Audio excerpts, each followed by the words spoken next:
మత్తయి సువార్త 21:22. అందుకు యేసు, మీరు విశ్వాసము కలిగి సందేహపడకుండిన ఎడల ఈ అంజూరపు చెట్టునకు జరిగిన దానిని చేయటం మాత్రమే కాదు, ఈ కొండని చూచి నీవు ఎత్తబడి సముద్రంలో పడవేయబడదువు గాక అని చెప్పిన ఎడల అలాగు జరుగునని మీతో నిశ్చయముగా చెప్పుచున్నాను. Next verse. మరియు మీరు ప్రార్థన చేయనప్పుడు వేటిని అడుగుదురో అవి దొరికినవని నమ్మిన ఎడల మీరు వాటినన్నిటినీ పొందుదురని వారితో చెప్పాను. You know, God will help you in your faith. ఒక్కొక్కసారి ఈ నెగిటివ్ వర్డ్స్ అంటే మనల్ని బలహీనపరచు మాటలు, మనల్ని బలహీనపరచు పరిస్థితులు, మనల్ని భయక్రాంతులుగా చేసే పరిస్థితులు మనం చూసినప్పుడు ఎందుకులే అది మనం చేయలేము అని అవి మనకి కొండలుగా మారతాయి. అమ్మో, అక్కడికి వెళ్తే చచ్చిపోతాం, ఎక్కడికి వెళ్తే ఇలా జరుగుతుంది, ఇలా చేస్తే ఇలా అయిపోతాం, అది ఎందుకులే, ఇలా దీంతో ఇది చాలు. ఇవి కొండలుగా మారిపోతాయి అన్నమాట. లిమిటేషన్. These are mountains. ఇంక తగ్గదులే ఈ వ్యాధి, ఇంక నా పరిస్థితి మారదు, ఈ అవమానం పోదు. ఇందాక చూపించాను మీకు. ఇక మన జీవితం ఎంతే, ఇంకా తప్పించుకున్న మార్గం లేదు. ఒకసారి 21కి వెళ్దాం. 1 కొరింథీయులు 10:13. సాధారణముగా మనుషులకు కలుగు శోధన తప్ప మరి ఏ శోధన మీకు ఒకవేళ గ్రహాంతర వాసి వచ్చినా కూడా, ఏదైనా కొత్త సమస్య వచ్చినా కూడా, జగత్ పునాది వేగమును వధింపబడినా ఆ గొర్రెపిల్ల నమ్ముకుంటే ఆయన మూలముగా పుట్టిన వారందరూ లోకమును జయించి తీరుతారు. ఒక్కొక్కసారి the negative force is a blessing. మా అమ్మాయి ఇలాగుండి డిప్రెషన్, పెద్దోడికి సమస్య, చిన్నోడికి సమస్య, మా ఆవిడికి అది ఏంటిది అర్థం కావట్లే, అయినా విశ్వాసం పట్టుకుందాం. మాకెందుకు ఇలా జరగాలి, అందరు పిల్లలు బాగున్నారు. The negative forces, negative background. ఒక్కొక్కసారి నీ బలహీనత. అందుకే ఎప్పుడు చెప్తూ ఉంటా, విశ్వాసుల సమస్య వేరు, అవిశ్వాసుల సమస్యలు, విశ్వాసుల బలహీనతలు వేరు, అవిశ్వాసుల బలహీనత వేరు. తక్కువ పాపం చేసిన వారి విశ్వాసం వేరు, ఎక్కువ పాపం చేసిన విశ్వాసం వేరు. కొంతమంది చిన్న చిన్న పాపాలు చేసిన అనుకుంటారు, వాళ్ళు ఎంత రేటు మెజర్మెంట్ లేదు. కానీ ఆయన ఒకసారి కొంతమందిని, ఒక స్త్రీని చూపించి, వీళ్ళందరూనేమో ఆయనతో పాటు కూర్చొని హాయిగా చిట్ చాట్ చేసి మాట్లాడి, how are you Jesus, everything is all right, ఇలా మాట్లాడుకుంటున్నారు. ఒక స్త్రీ వచ్చి అలాగే ఏం మాట్లాడకుండా అందుకు ఇక్కడ ఒక మాట అంటున్నాడు, అందుకే మీరు విశ్వాసము కలిగి సందేహపడకుండిన ఎడల. సందేహం అంటే ఏంటి? వాయ్ ప్రార్థన ఆపేయడమే సందేహం. ఆ బైబిల్ చదవను నేను, ఇక ప్రేయర్ చేయను, ఇక అడగను దేవుణ్ణి, ఇంకేముంది. ఇదేంటంటే ఇది సందేహం. ఒక న్యాయాధిపతి ఉంటాడు, చాలా పవర్ఫుల్ వ్యక్తి, ఫీజు తీసుకొని హై ఇన్ఫ్లుయెన్స్ ఉంటేనే పనిచేస్తాడు. అలాంటిది ఒక భేద విధవరాలు వచ్చి మాటిమాటిగా అడుగుతుందండి, ఏవైనా చేయండి. ఏందా అలా అడుగుతుంది, పక్కపోతే పని చేయి, నువ్వేనా ఎందుకని చెప్పి ఆ వాచ్మెన్ తిడుతున్నాడు. కానీ రోజు వచ్చి అక్కడి నుంచి ఉంటుంది, నేను బయటకు వెళ్తున్నప్పుడు చూశాడు, మాటిమాటిగా అడుగుతుంది. ఏం చేశాడు, అందరికీ పక్కన పెట్టి ఆమెది కంటిన్యూటీ. నీ విశ్వాసం అలాగే ఉంటే అన్నీ జరుగుతాయని చెప్తున్నాడు. కంటిన్యూటీ. 6 నెలలు అయిపోయింది, 7 నెలలు అయిపోయింది, సంవత్సరం అయిపోయింది, ఇద్దరు మనసులో ఉంది, బయటికి రావట్లేదు. సారమ్మ అడిగింది, ఏమండో ముచ్చట చెప్తాను, ఏంటంటే 25 ఏళ్ళు అయిపోయింది కదా, ఇంకా మీరు నమ్ముతున్నారా?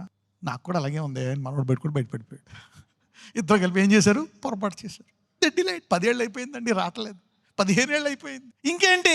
సందేహం అనేది దేవుడు చెప్తున్నాడు, సందేహం అనేది తీసేసుకో. అంటే ప్రార్థన ఆపడం అనేది వద్దు. నీ లిస్టులోంచి డిలీట్ చేసేసుకో. ఒక్కోసారి అది ఇవ్వను, అంతకంటే గొప్పది ఇస్తాను. I do more than that. మనం అడుగు వాటికంటే, ఊహించు వాటికంటే. అబ్రహాంకి ఒక కొడుకునివ్వలే, దేశాన్ని ఇచ్చాడు. In the delay has multiplied that one man into a nation. ఈ ఆలస్యము ఆ ఒక్కడిని ఏం చేసింది, దేశంగా చేసేది. ఇప్పటికీ ఉందా లేదా? తర్వాత చెప్తున్నాడు, ఎండిన ఎముకలను మళ్ళా ఎహెజ్కేల్ చేసినట్టు అలాగే వాళ్ళని మళ్ళీ నేను బాగు చేస్తాను అంటున్నాడు దేవుడు. What God promised. నీ జీవితంలో అందరికంటే ఎక్కువ కష్టాలు, ఎక్కువ బాధలు, ఎక్కువ శోధనలు ఎందుకు ఉన్నాయంటే, గొప్ప సామర్థ్యము, గొప్ప సాక్ష్యాన్ని, గొప్పవి నీ జీవితంలోంచి తీయబోతున్నాడు. గొప్ప ఆశీర్వాదాలు నీకు ఇవ్వబోతున్నాడు. The delays are for something powerful. They are not denials. సందేహపడకుండా.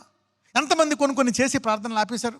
Abraham sir ఇద్దరు ఆపేశారు ప్రేయర్లు, సందేహపడిపోయారు, ఆగిపోయింది అనుకుంటున్నాను. అబ్రహామా, నేను నీకు వెరైటీగా అందరికీ నేను గొప్ప దేవుడు అని తెలుసు, ఇప్పుడు నేను ఆల్మైటీ అని చూపించుకుంటా, సర్వశక్తిమంతుని చూపించుకుంటా.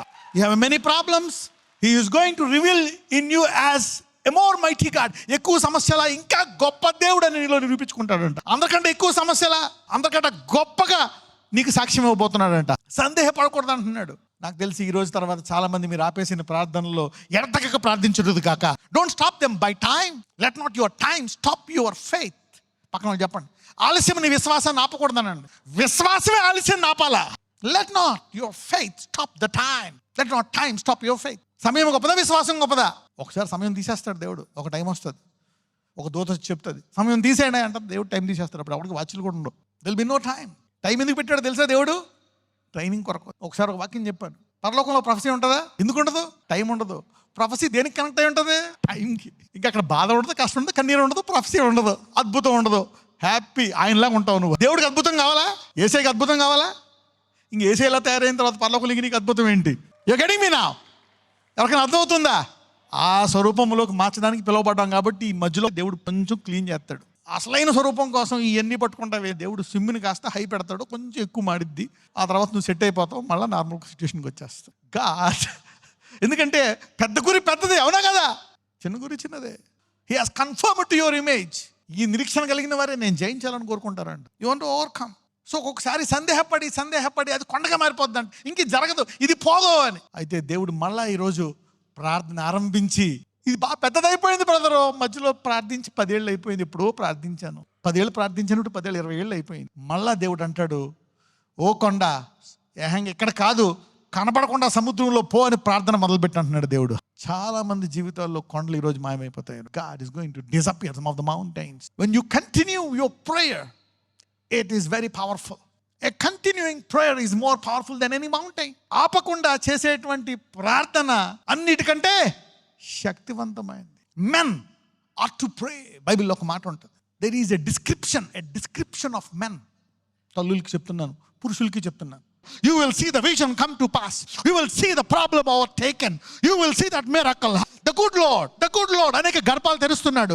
అనేక మంది రిపోర్ట్లు నార్మల్ వస్తున్నాయి. అనేక మంది వివాహాలు జరుగుతున్నాయి. అనేక మంది ఎంత రేటు పెరిగినా నేను ఇల్లు కొనుక్కోబోకుండా దేవుడు నాకు సామర్థ్యం ఇస్తున్నాడు.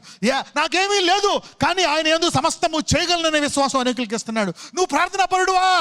అందరికంటే గొప్పడు ఈ భూలోకములో అన్నిటిని జయించే సామర్థ్యము. If you can pray, the Lord is going to do some miracle. ఈరోజు అనేక వందల వేల కాడులో దేవుడు విరగొట్టేస్తున్నాడు. He's breaking the yokes. అనేక మంది నేను చనిపోదాం అనుకున్నవారు, ఐ వాంట్ టు డై, ఎందుకు ఈ బతుకు, ఇక నాకు మార్గము లేదనుకున్న వాళ్ళ దేవుడు మార్గము సరళము చేస్తున్నాడు. సముద్రములో ఆ ముంచేసే నీళ్లను గోడలుగా పెట్టి నడిపిస్తాడు. బైబిల్లో ఒక మాట ఉంది, I wish above all things that you may prosper and be in health. 2 యోహానులో చెప్తాడు, అన్నిటికంటే ముఖ్యంగా అన్నీ కావాలా, పాపాన్ని జయించాలా, పరిశుద్ధత కావాలా, అన్నిటికంటే ముఖ్యంగా దేవుడు ఏమి ఇస్తాడంట? ఈ 2 అంట, సమృద్ధి, స్వస్థత. నజరేయుడైన యేసయ్య ఈరోజు ఇసుకుపోయి ఆయా దరిద్రాన్ని చూసి, వారి పిల్లల్ని, వారి కుటుంబాన్ని చూసి నలిగిపోయినటువంటి వారు, ఎలా పోషించుకోవాలి నా కుటుంబాన్ని, ఎలాగ అప్పుల నుంచి బయటపడాలా, ఎలా నా జీవితాన్ని ముందుకు తీసుకెళ్ళాలనుకునే వారిని ఆయా ఆ స్థలాన్ని ఆశీర్వదించండి. ఆ తప్పించుకునే మార్గం నీ దగ్గర ఏదైతే ఉందో అది వారికి చూపించండి. ఇదిగో వారు కట్టని పురాలని వాళ్ళకి ఇస్తానన్నావు, వారికి అద్భుతముగా చేస్తానన్నావు, ఆ చేతులను ఆశీర్వదిస్తానన్నావయ్యా. ఇక ఎన్నడూ రాని సమస్యలని ఇక ఎన్నడూ చూడకుండానట్లు గొప్ప సాక్ష్యాలుగా వారిని మార్చండి. నజరేయుడైన యేసు నామమున ప్రార్థిస్తున్నాము తండ్రి, ఆమేన్.